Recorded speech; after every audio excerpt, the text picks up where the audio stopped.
We're going to start. This is actually my grandmother Balzano's recipe, my mother's recipe that I got from her.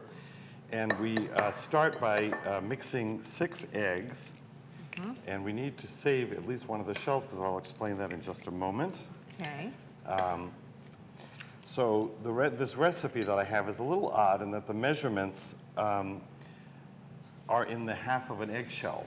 I love that. So we have 6 eggs. We're going to take 6 half shells of oil. And I use corn oil, but you can use vegetable oil or light olive oil. Yeah, olive oil would be good in that. And somehow this always works, even though the eggs might vary in size, or the half of the shell might vary in size. So you had 6 of those? 6 of the oil? I would say probably about a half a cup total. Just about. Yeah. And then we have 4 half shells of water. Okay. Maybe a little more than a quarter of a cup, third of a cup, Probably. maybe? That's probably about right. And that's it. It's a very simple dough. Then we mix these together. So now we've got the eggs mixed. We're going to take about 5 cups of flour. And you already measured that. And I did measure that ahead of time. And then we make a little well. And you could do this right on the table if you're very courageous. But you'd have to say 3 Hail Marys. That's right, I would. And then we add the eggs to the flour. So this is basically like you were making a pasta dough. Exactly. It's very, very similar to a pasta dough. And then you just work the egg mixture in. Now I noticed you didn't use any sugar. No sugar. And you used no salt. No salt. Now let's tell them if this is all in the feel, right? It is in the feel. You've made these so many times that you know exactly how that dough should feel. But if there was, let's say that it was a little bit too dry. If it was a little bit too dry, I'd probably add a little more water, since there's already more oil than water in here. Yeah. And if it was too wet, if it needs more flour, as you can see, I have some extra flour there just in case. But once this starts to come together, as it is now, this is the miracle to me, is that with that crazy recipe of half shells, that it actually does come together. Yeah. And I think that's one of the fascinating things about the recipe. Oh yeah, I don't think you need anything. I think you just need to put a little flour on your board. On the board, and we'll knead it for a little while. Okay. Okay, you need to take your time with this, because you've got to knead it enough so that the dough gets smooth, which it will do. Right, because you're working the gluten in the dough. Exactly. This is forming nicely now. So once the dough has rested a little while, maybe 15, 20 minutes, I usually use a bench cutter, but obviously you can use a knife or whatever, chop off a little piece, and then roll it out into a little log or roll.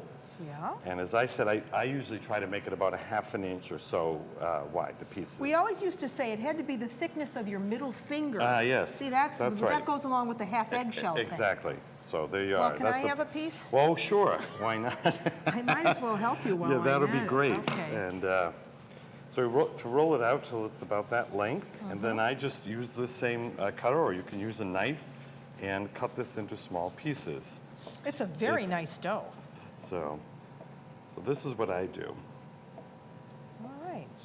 And then when they're done, I just take them and don't actually roll them. I just sort of pinch the sharp edges down, and then put them on a clean towel until they're ready to fry.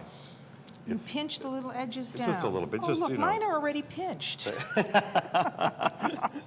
But just well, so you don't have to get too... Now you know where the name, little round thing, that's right, Strufoli, comes from. And so now we're going to put them on... Put them on the... our towel here. You could use a little flour on here if you wanted to, just to keep particularly if you're going to cut a lot at once, so they don't stick. Yeah. If we don't keep them on there too long, we'll be all set. The recipe that my mother said was it needed to be hot oil. So there was 375? no temperature.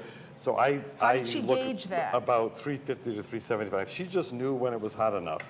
I, on the other hand, use a thermometer. So, well, you know what my grandmother used to do? She'd take a little piece of this dough and she'd throw it in the oil. Well, if it exactly. sizzled right up, the oil was ready. You're right, and actually that's what my mother did too. And that's how she knew it was hot enough.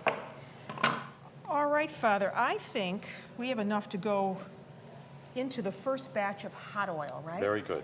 They look beautiful.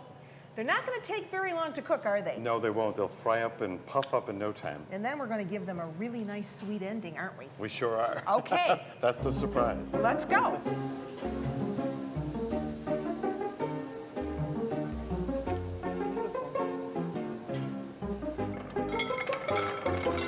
Oh, wow. You know, look at how beautifully, nicely golden these are. They're not brown, No, that's right. overcooked. They only took, what, 30 seconds? About that, to exactly. puff up. They look beautiful. Can I try one? Oh, go right ahead. Can I have one too? They're good the way they are. They are good, but they're Now going to be what are you much gonna better. do? Now what we're going to do is put some honey on them. Where's one we lost? And what I did was I heated the honey in some boiling water just to get it a little bit softer and easier to coat these with, because you want them to get well coated, not only because they taste good, but it helps stick together when you try to arrange them in any kind of a shape. See, now this is a little different variation on what I would do, because Right. what we used to do is my grandmother would heat up a big cauldron of honey in a pot. Okay. Then instead of pouring the honey over, we'd put all of these in the Into pot. the pot.